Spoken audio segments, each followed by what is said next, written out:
Our Southwest road trip with Mike and Vicky from Dota 66 was exceeding all expectations.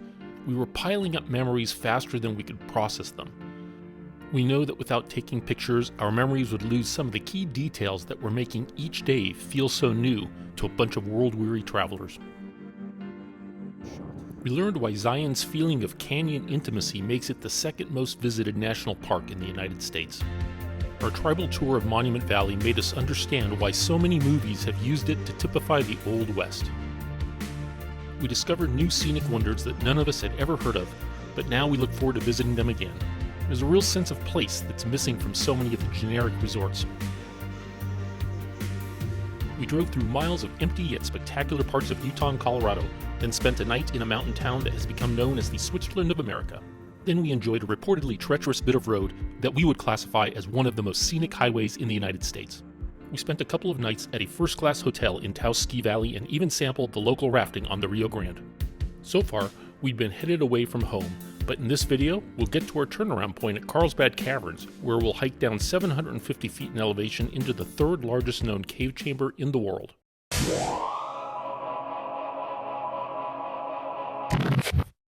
The first leg of our day of driving had us stopping for lunch in the town of Santa Rosa.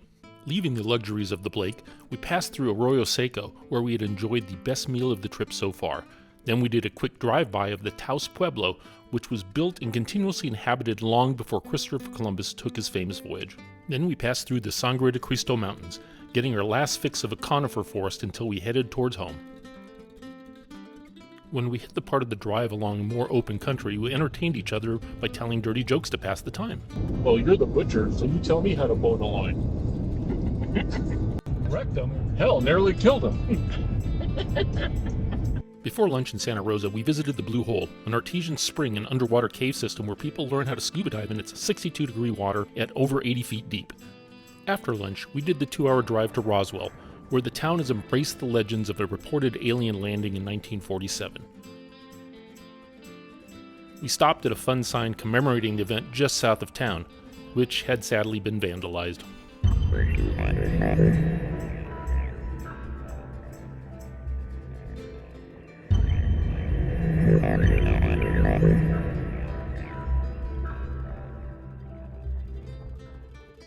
Good Lord, it's hideous! After the fun in Roswell, we journeyed the final hour and a half to Carlsbad Caverns to see something that's truly unusual. There's an amphitheater built at the natural entrance to the cavern where people can view bats spiraling out of the cave to go out hunting during the night. Kathy, Mike, and Vicky watched the spectacle from there.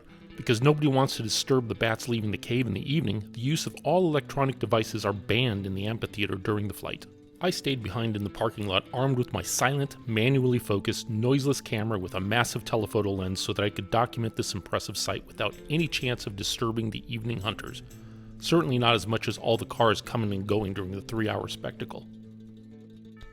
I found it interesting how they swirled just as they left the cave to put on a show for the folks seated in the arena, then flew away in what looked like an endless stream of bats. I would have guessed that they would fan out in all directions to find food, but that's clearly not the case. We were all glad we made the effort to come that evening to see the spectacle. We left after an hour while the bats were still streaming out of the cave. Perhaps we need a new road trip rule about always going to see a mass migration.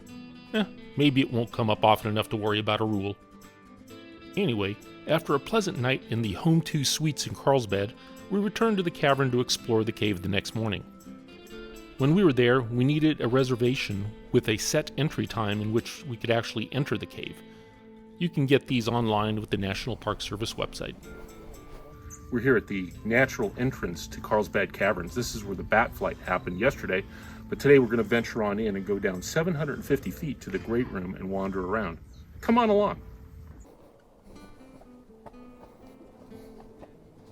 It's getting cooler with every step, and the scent of bat guano gets stronger with each second. Exploring the cavern happens in 2 parts if you don't ride down in the elevator. The first part is the seemingly endless 750 vertical feet descent to the big room. I can still see the surface, so we feel safe. This is not the best lit path. Turns out a camera at 20,000 ISO makes it look pretty decent. Unfortunately, My eyes are not 20,000 ISO. This is what the mole people see when they come from the underground. I have yet to spot a single bat, and it looks like there's supposed to be a lot of bats in here. Our trail leads off into something. Kathy, tell us about the dark zone. It's dark. And it's clearly a zone. It is. Just to give a sense of size to these columns and stalactites and stalagmites, we've inserted the lovely Kathy into the picture. And the trail continues downward, downward, and more downward. This flow is known as the whale's mouth. And Kathy approaches the whale's mouth. Look at that. I'm starting to see why they put in an elevator to get out. I have a feeling a lot of people would stay at the bottom if they couldn't ride the elevator out, myself included. I can't even describe it. Are you in We're in this. large series of switchbacks? Yeah. And it just goes up and up and up. Oh my gosh. This is amazing.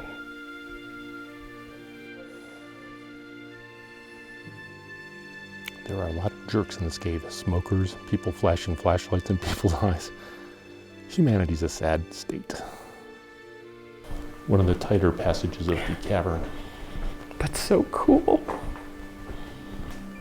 I love it. And the trail continues to descend, but these stalactites and stalagmites are getting amazing. The scale is stunning. Kathy's honestly not just a tiny person. Not saying you're fat, dear. I know. I was like, what? We're going to have a talk in after this. Uh-oh, I better run. That trail just keeps dropping and dropping. Fortunately, there's rails all the way. Look at those stalagmites. Those have got to be 10 feet tall. That's got to be 12 feet? No, 18 feet? Yeah, it's big. Yeah. We just broke into the Green Lake Room. Best guess is that there's probably a lake at the bottom, since it's the Green Lake Room. But we are not at the bottom, we're just at the top of it. It's beautiful, gorgeous. No lake though. No lake, yeah. The old trail.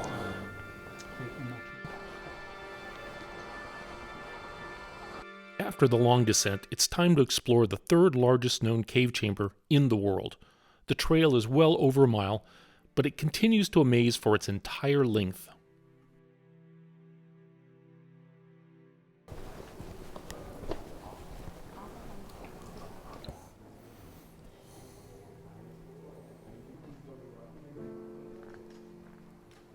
So here we are in the great room, the big room.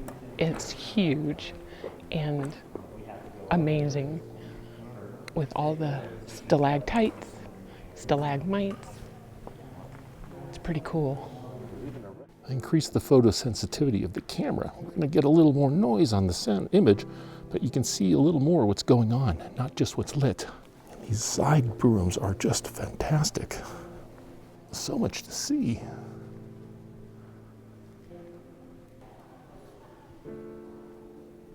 This room is really big.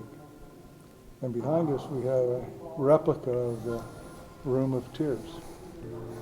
Not quite as spectacular, but it's pretty impressive regard. The Room of Tears is in Cenote Car Wash near Tulum, Mexico. And it's filled with water, so the only way you could ever see it is actually be diving in it. As jaw-dropping as these formations were, what is really difficult to convey is the sheer scale of this place. As hard as it is to get to, it's definitely worth the trip.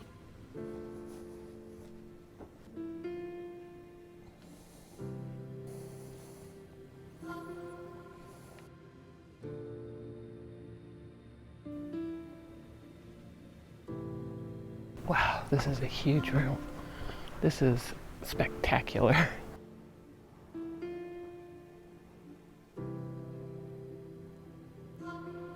This is, I don't even know what to say. It's biggish. Yeah. And it just keeps on going. I know. It's impossibly beautiful in here. I think this is spectacular. I'm out of words for it. It's very cool. So this gives you an idea of what it was like walking in the cave before they prepared anything. Because remember, the bottom was all like this. The mouth of madness. Dun, dun, dun.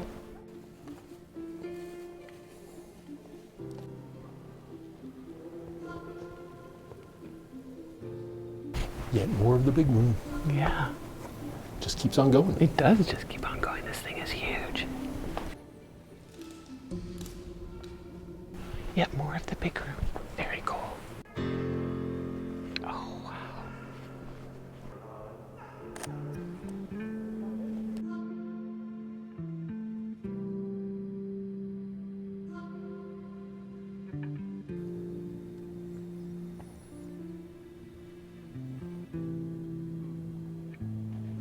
A darker section of the big room.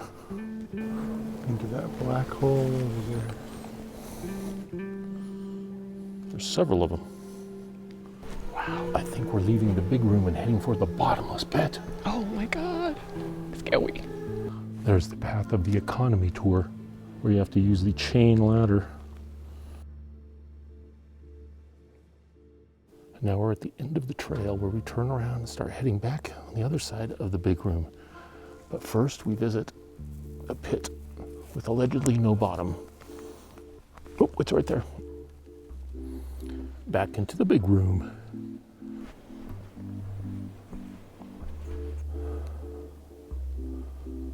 There's always an asshole with a flash camera in a cave, isn't there? And when you least expect it, theater seating. Mirror image. You have to read the sign in the pool. They tried to blast a tunnel through this wall for automobile tours, but it never came to light back in the 1930s. Just by definition, any room that's measured in football fields is a big room.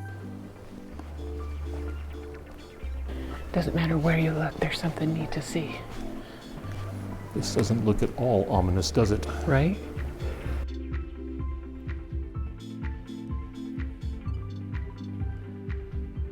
Looks like a Akira Kurosawa movie. Right? You know, with the armor, the warlord up top to the right, and then one of the junior samurai down there below his throne.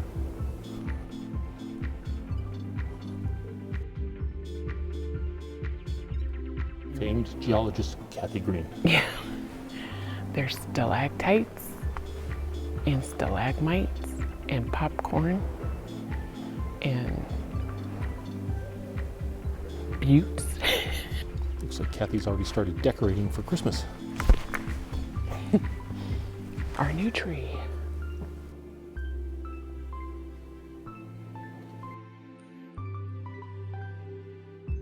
This is known as the Rock of Ages. Rock of Ages, baby.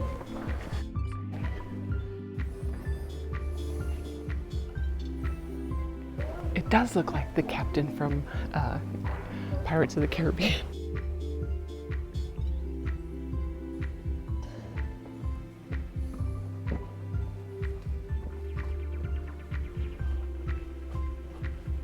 Wall clinging straws. Viscosity in action, baby. And this is known as the Dolls Theater. Oh, wow. Soda straws and small cones. Oh, wow. See, that's attractive. Somebody's tired. The center tour of the big room. Oh, We're now at the elevators, bathrooms, and snack shop. there you go. You done shopping, Kathy? Done shopping.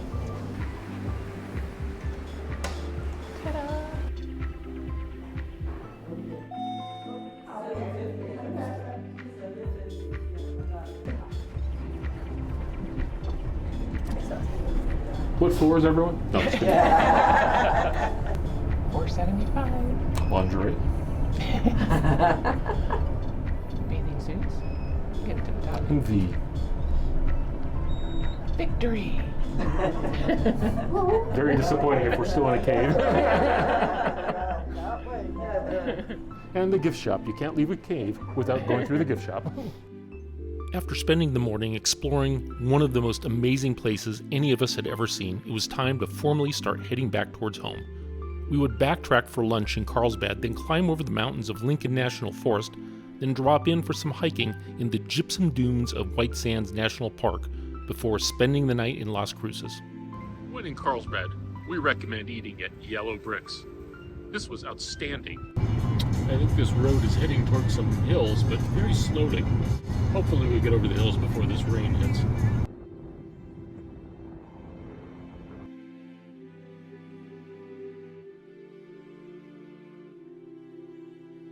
Here we are descending from Lincoln National Forest down into the basin with White Sands National Park. It's somewhere near those white sands down there. After a long, steep, twisty stretch of road, we made it to our trailhead in White Sands, hoping to take in a quick hike before the impending monsoon hit us. Right after we parked, we had a tire literally explode from yet another Pirelli delamination.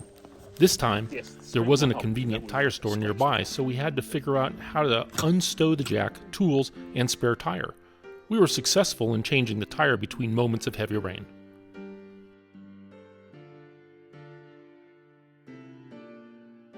Tire's fixed, and we're heading out. It's pouring rain.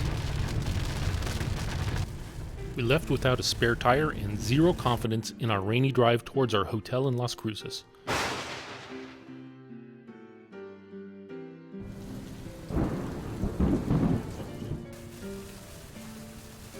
We safely limped our way back into town where, in the morning, while the rest of us were enjoying a nice chilaquile breakfast, Mike took the caddy to the local tire shop and swapped to a fresh set of Michelins to get us home. Join us on our next video where we take the journey home.